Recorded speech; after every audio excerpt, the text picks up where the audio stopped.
Now, we've discussed winning and how to win gracefully, which is great, but we also need to discuss our losses. Sometimes we take L's in this life, and that's coming from an optimist. We're not pessimists here, but there are many powerful lessons we can only really feel and utilize when we're in a position of loss. And that's what we're going to discuss here in this module, is how to use these moments to catapult ourselves from the bottom into higher highs. And really, nowadays, it's never been easier to win because the typical Western person today completely lacks personal responsibility and self-accountability. And that trend, if you extend it, leads into a whole generation of absolute sore losers who don't know how to reframe loss, because losses will happen. We are going to learn how to capitalize on losing positions. We're going to discuss the practical effects of scarcity and abundance, the emotional stages of a breakup. We're going to get into psychology there. We're going to talk a little bit about chess theory and how that applies to your life. We're going to talk about the great reframe, the pull versus push forces. We're going to talk about monk mode and how that can sometimes be used as a cope. And we're going to talk about ritualistic death, because that is the greatest loss of all, or is it? Scarcity versus abundance mindset. The average brain weighs about 3 pounds, or 1.3 kilos. That's it. That little 3-pound ball of mass determines your entire reality. Take care of it. Be ruthlessly discriminatory of what enters into your brain. It's been almost 4 years since I've completely checked out of news. If you know anything about biochemistry and cortisol and adrenaline, you know how addictive those chemicals are. And if you understand advertisements and business models, you understand that the news is a business to keep you hooked and tuning in, right? Most of the news stories, I'd say close to 90% of the news stories being pushed at any time, is completely worthless to you. There is such useless information with low utility and functional practice in your life that is being given by the news. And more than anything, it is a form of hypnosis. It keeps you alert and scared and focused on things that are not in your control. Now, I'm going to stop picking on people who watch the news, but in general, the average person has that same mindset, a scarcity mindset. They see limited opportunities everywhere. When in, quote, reality / your new reality, the world is full of opportunities. And if you move through the world like this, your world will quite literally be full of opportunities. Now let's break down those thought patterns. These are the 3 scarcity thought patterns, and you have to be absolutely careful to avoid these. There's the zero-sum mentality, which is there's only so much of everything available in the world for everybody. If someone does well, it means that it has to be at the expense of someone else who's doing poorly. That mindset is going to absolutely crush you. Avoid this. The second scarcity thought pattern is depletion, which is an absolute fallacy. For instance, all the natural resources that support life on the planet are being depleted, and there's no way they can be replaced. Shortages are increasing everywhere. This is an absolute fallacy. We always have innovation. We'll figure it out. It's written. We'll always figure it out. Everything's fine. Everything's in control. Productive people, creative people, we always find a way. It's no biggie. Never has been. The third scarcity thought pattern is unfairness. Resources, capabilities, and opportunities are unfairly distributed among the global population. Radical change is needed to redistribute everything on a fair basis. Who told you life is fair? Having an expectation of fairness is going to cause you a great amount of pain in life. Guess what? We all have advantages in different arenas. I wish I had certain things, and I wish I was born with certain things, but I wasn't, right? But I do have certain skills in certain areas, things that I was born with, and also things that I've built on my own that have made me unique. And so when I move into the marketplace, when I move into any area of life, I have a unique value proposition, and that's how I operate. Understanding the world is not fair. Of course the world's not fair, and that's fine. I'll leave my mark. I'd make things happen based on what I have, and others do the same. That's life. Okay. But if you move through life expecting fairness, you're going to be broken. You're already mentally broken, but you're going to be crushed by the reality of life. And we don't want that for you. So I'm not one to complain. And if I do call attention to something, it's always followed by a solution, a potential solution. So let's look at the abundance thought patterns. Exponentials. Tools, systems, and networks create new areas of personal and general expansion in which the factors of growth continually multiply each other. So in terms of the economic pie, when you have a new inventor, an Elon Musk or someone come in, people don't just get a bigger slice of the pie. The entire pie grows massively. This is the thought pattern of exponentials. Life is only going to get better, way better. Ingenuity. There are increasing opportunities for more individuals to create new practical solutions and breakthroughs that become immediately useful for many others. There have been doomers since the beginning of time, naysayers. These people never get anywhere. The world depends on people who create and innovate and use their ingenuity for others. Let the losers complain and don't expect more from them. That's what people do, okay? That's what average people do, but you're not average. Expect ingenuity and new cool things to emerge, but also you should offer new and exciting solutions too. Opportunity. More and more individuals have the ability to combine their capabilities with others in ways that continually make their futures bigger than their pasts. I love this graphic here on the left. There's no point worrying about the past, doors that may have been closed in the past. That's frozen in time. That's done. There is so much more opportunity in the future. So much more. Always there's something you can build. There's always something that can happen. Focus on that. Now, in the spirit of loss, let's look at a real life example of a strong feeling of loss most of us have felt. Sometimes life gives us extremely difficult problems and situations, and we could feel like we're in a checkmate position. Like, this is it. I'm done. I've got nothing left. And you find yourself hopeless. Maybe you felt that feeling too. Let me turn your attention to this painting that once hung in the Louvre Museum in Paris. This painting is commonly known as Checkmate. The painting depicts two chess players. One is the devil, who appears arrogantly confident, and the other player is a man who looks completely lost. If Satan wins, he wins the man's soul.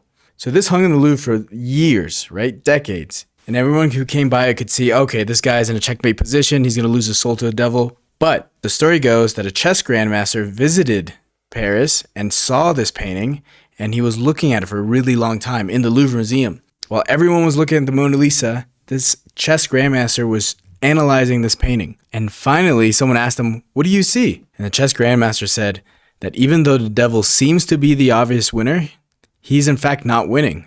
The man who thought he was losing was actually winning.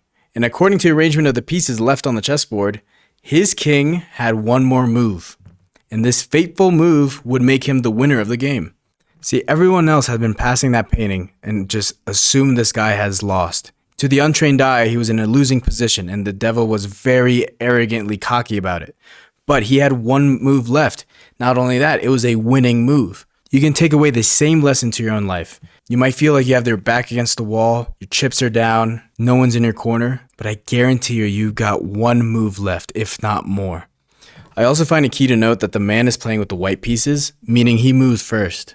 Meaning he was probably the instigator of this game, so maybe he was trying to find the devil and get a Faustian bargain out of it, which we're going to get to more later in the spiritual modules, but do not go out looking for the devil, because he will happily play these short-term self-destructive games with you. Because if you want big earthly wins fast at the price of your soul, there are forces out there that will happily provide that for you at the cost of your soul. So avoid that at all costs. We're going to get more into the spiritual modules. But if you ever find yourself in a losing position, know you've got at least one move left. The next move is always yours. Now, repeatedly in scripture, God assures his people that there is always a way of escaping situations that seem hopeless at the time. Here you see a story from the Old Testament where Daniel was thrown to a den of hungry lions. It looked like checkmate, but Daniel himself, he had another move left. He remained safe.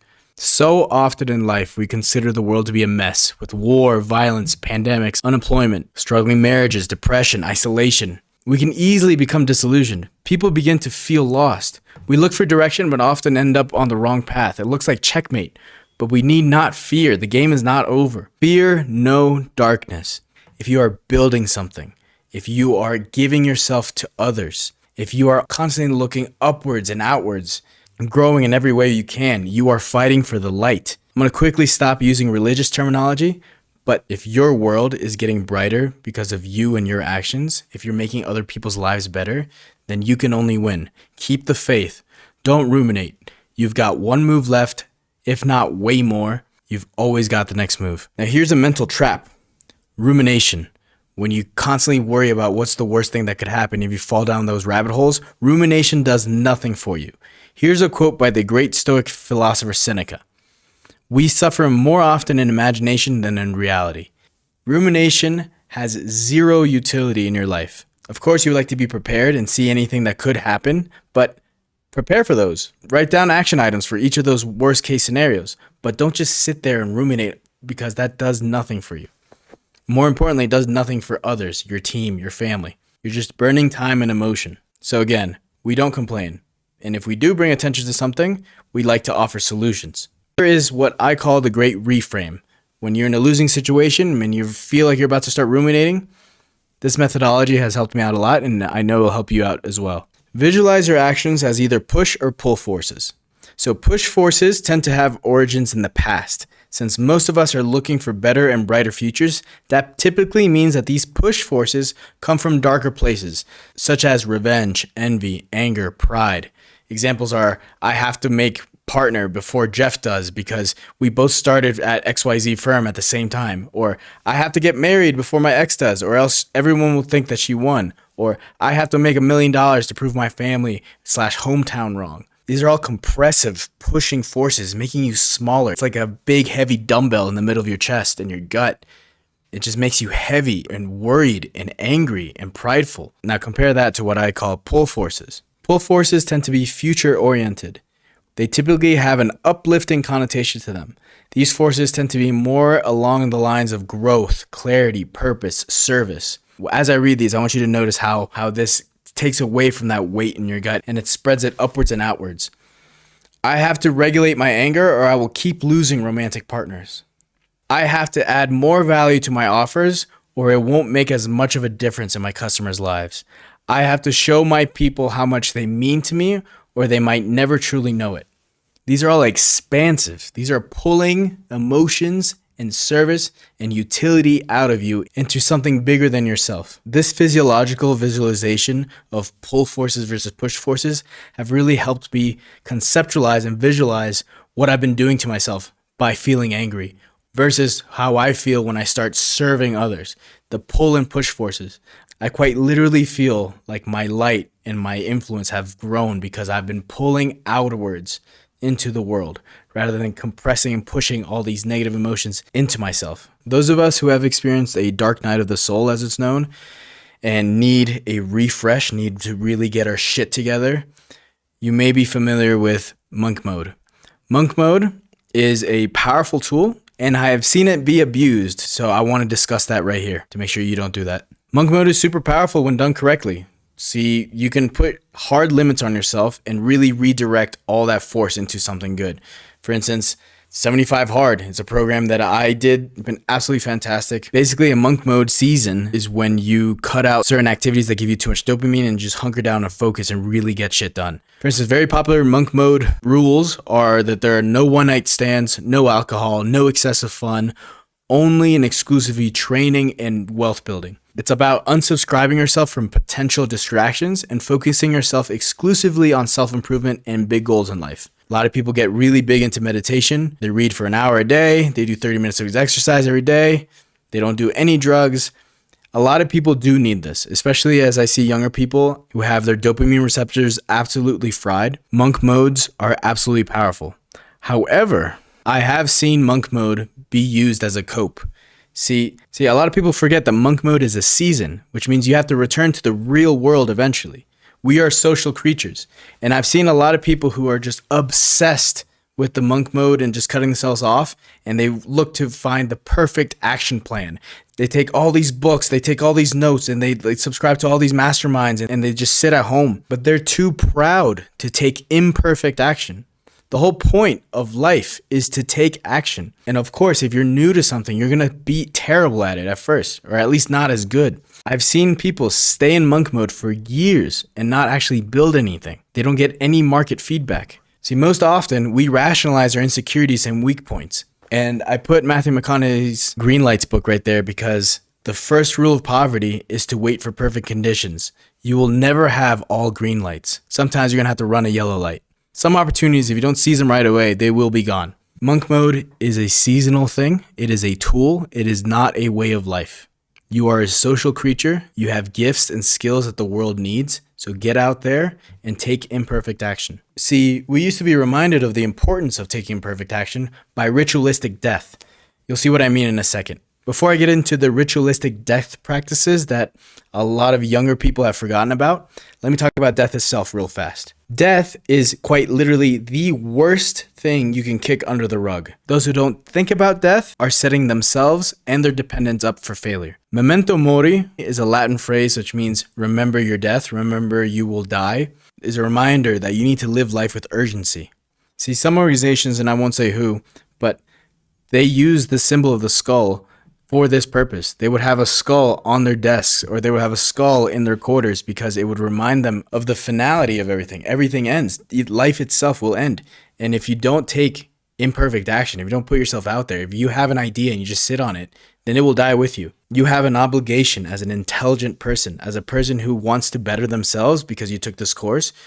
A lot of people depend on you. By procrastinating and taking the easy way out and wasting your life, you are insulting all the people who believe in you. So carpe vitam, seize life. So the main ritualistic death practice we used to have is sports. And we still have sports, obviously, but sports really originated as a way to show our martial skills from one tribe to another, to compete. At the absolute core of masculinity is competition. To prepare for war and war campaigns, tribes have been preparing their youth for combat by engaging in sports. And if you ever played a sport, you know how painful it is when you lose. It is a shitty feeling. And they've made studies on this. Just engaging in competition raises testosterone, but the team that wins, their testosterone gets raised by a lot. And those who lose don't get as much of a rise in their testosterone. So we're chemically rewarded for engaging in competition. Now, if you played sports in the past and you've recently stopped, re-engaging in competition is one of the healthiest things you can do to rekindle that relationship with losing. Because at some point, you will lose, either within a match or the match itself. A loss in a match, a loss in a game, is evidence that you would lose in a war, in a real battle. So it was a very heavy hit, a very heavy loss. There's a lot of shame that comes with it, right? So if you've fallen out of touch with sports or martial arts or any competitive endeavor like this in your adulthood, I highly suggest you re-engage with that. That warrior spirit you have will not only foster a healthy relationship with positions of loss, but also will make you more resourceful in those positions to play that one extra move you have. So let's discuss your homework for this module. You are going to print out your memento mori calendar. Now what that is, you go into this link here. It's going to take you right here. This is your memento mori calendar. You're going to put in your birth date and it will automatically calculate how many weeks you've lived so far. So as you can see, I'm almost 28. And this gives you an average 80-year lifespan. You can see this calculates every box is a week. And you can see visually how much life you've lived and how much life you have left.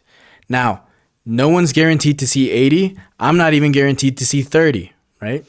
This is supposed to give you that urgency. If you get anxiety looking at this, good. Because again, death is literally the worst thing you kick under the rug. It's coming. So you might as well prepare for it and make the most out of your life. Something I like to do personally with mine, because I printed mine out years ago and I have it on the wall and I fill it in every Sunday. I have circled the most significant weeks of my life that I would like to remember, like milestones. So I've circled the week in which I graduated from college, and I've also circled the week where I made my first online sale and different things like that, because time flies.